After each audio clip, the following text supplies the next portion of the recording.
سالانه گل دست پیکن نورد زوستان و بارانبارین حوالاتین چند تاخه کندهو که توشی آرشه و کشین زورد بن. اجبرکتان هاجی کولان انوان نهاتی نقیر کرن. اوتمین نتناف تقنید دوهات نوچون آوان و زارو انوان زحمت کوید. اف شارع بین چکرون و زوستان جهاتو خود زوستان آریشا ماستر لیتین و پاد بتا تقن و هو سر شارعی جی گلک اجبر جامعه و مدرسه اف شارع هنی همای بسر و بر بوی هم هیوی رجایش حکمتی کی بوما و شرعا غیر کتن اما نه تقنیرا مدرسه ما تقنیرا جامعه ما تقنیرا بیجنن ما نشم بنا جامعه شویه میتینه میتبنت جو کادا تبنت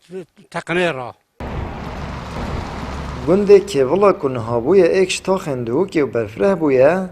آکنجین وی تاخی گازنده به سروبریا جادت خود کن و بیجن پیشتر پروژه قیرکرنا جادت وانهاتیه جبه کرن و مایه پره و تخوازم زیترین دم با جروانی وی پروژه تمام بکد.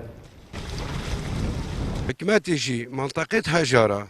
پشتا خود داده هنه به چند مراجعه میکردن حتی پارزگاه دو که انجمن پارزگاه ما بداخل یعنی بو وان کسی توسا اف انجمن وقتی البجارت نادین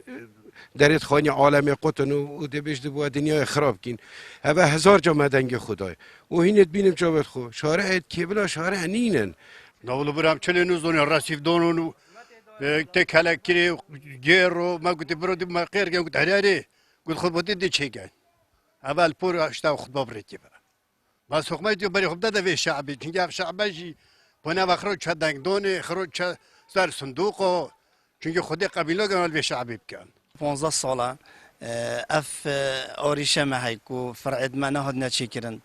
بری 2 ساله مقاوله هات براب و عندك كلبستون الضانة يشكرين كودي غير كان نهض غير كان فرع المجال كودي وكي بريت خراب وين واجي وام هيفيد كاين راستي ام هيفيد كاين يعني دا خاص كاين حكمته ما يعني خميش في محل بخود في تاخي بخود سروک با جروانیا تنهایی جد بیجید اول سرخطن و آگهش روش و خلک تاخی که ولا هیا و ایکش کار مانین سرکی جی تمام کرنا پروژه قیر کرنا جادن وی تاخیه تقريبا نيفكا بروجي بدماي كوتي وغير بوي اف كيلومتر هاني 1000 متر الكيفل الجندي كيفل ما اوصى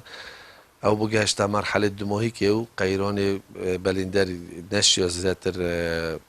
وضعيه مادي دست ندابت كامل كتشل خو مرحله غير يجيك شو مرحله يتقال باراليتشن يا مكلفه بو باريجيك ما راستي خلك يجيك راستي معاناه تدلويلي ام همی یه سر خطی سرویس شد کن و ریوبری گشتی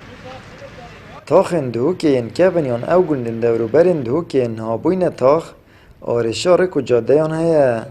کتان هالگلک جهاناتی نصاب کرن یان قر کرن او چنده جد بیتا اگر کلورز زبستان برپیت حوالاتیان نخوش ببن آمد بریفکانی کنال آسمانی پیام دهوک